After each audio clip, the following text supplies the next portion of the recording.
जन्मदात्या आईबापावर झोपेत कुऱ्हाडीने घाव घालून निर्गुण खून, कारण ऐकूनच अंगावर काटा येईल। दारूच्या व्यसनाने आणखी एका कुटुंबाची दैना केली। दारूच्या व्यसनाला वेळीच आवर घातला, क्रोधावर नियंत्रण ठेवले तरच योग्य, अन्यथा काहीतरी अघटित घडल्याशिवाय राहत नाही। बुलढाणा जिल्ह्यात एका तरुणाचा संसार दारूमुळे तुटला। बायको त्याला सोडून माहेरी निघून गेली। आता तो शेती नावावर करून द्या किंवा दारूला पैसे द्या या कारणातून आई वडिलांशी वाद घालत होता। या वादातून त्याने जन्मदात्या माता पित्याचा खून केला आणि नंतर स्वतः आत्महत्या केली। ही घटना पाहून संसार उद्ध्वस्त करी दारू, बाटली स्पर्श नका करू, ही काही दशकापूर्वी दूरदर्शनवर येणारी जाहिरात आठवल्याशिवाय राहत नाही। या धक्कादायक घटनेचा सविस्तर वृत्तांत पुढे पाहण्याअगोदर जर तुम्ही या चॅनलवर जर नवीन असाल तर प्लीज आपल्या या मराठी चॅनलला नक्की सबस्क्राईब करा।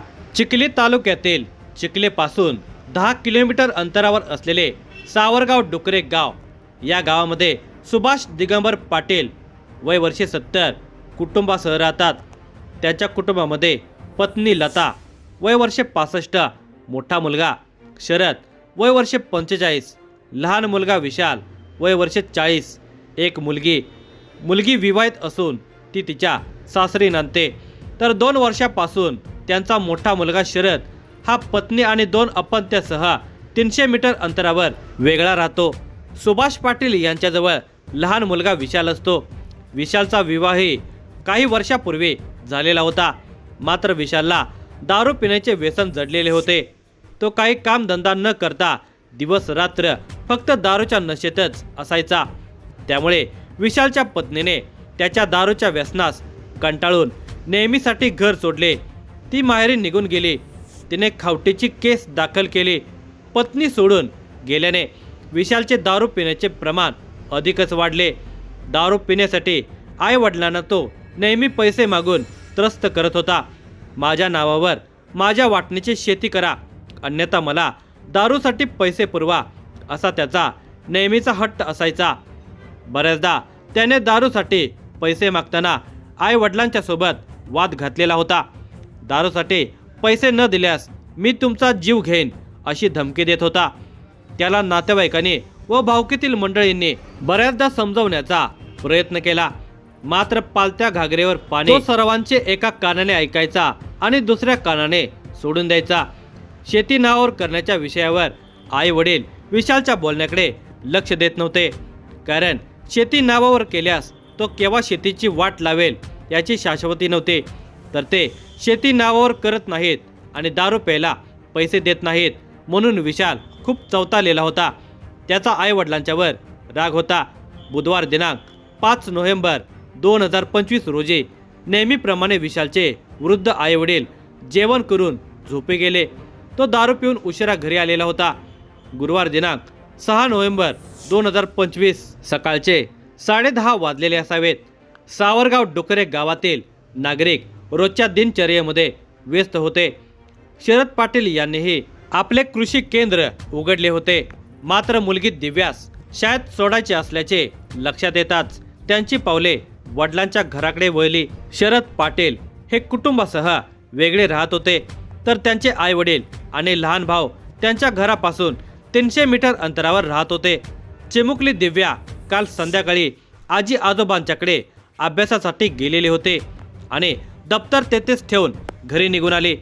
मुली शाळेत जायचे आहे म्हणून दप्तर घेण्यासाठी शरद हे वडिलांच्या घराजवळ पोहोचलेले होते।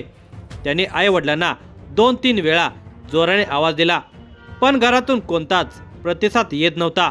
पहाटेच झोपेतून उठणारे आई वडील आज सूर्य डोक्यावर आला तरी उठत नसल्याने शरद यांना नवल वाटले, म्हणून त्यांनी परत जोरजोराने हाका मारल्या, पण आतून प्रतिसाद येत नसल्याने त्यांनी बाजूचा दरवाजा ढकलण्याचा प्रयत्न केला, पण तोही आतून लावलेला होता।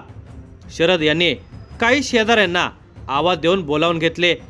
त्यापैकी एकाने घराची खिडकी तोडून आत प्रवेश करून आतून दरवाजा उघडला। दरवाजा उघडताच सर्वांना धक्काच बसला।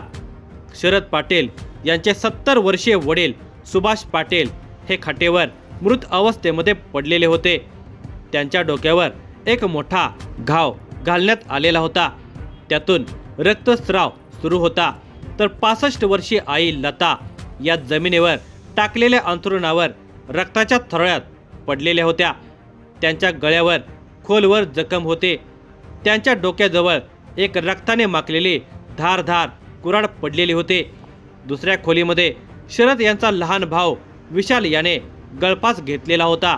वृद्ध आई वडील मृत अवस्थेमध्ये पडलेल्या खोलीमध्ये सर्वत्र रक्ताचा सडा पडलेला होता.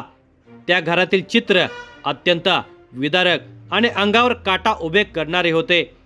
शरद पाटील यांनी आई वडील आणि भावाचा मृतदेह पाहून एकच आक्रोश केला. विशालने आई वडिलांची कुऱ्हाडीने हत्या करून आत्महत्या केल्याची खबर गावासह संपूर्ण जिल्ह्यामध्ये पसरली. गावकऱ्यांनी घटनास्थळी तोबागर्दी केली. घटना माहिती होताच चिखली पोलिसांनी घटनास्थळी धाव घेतली.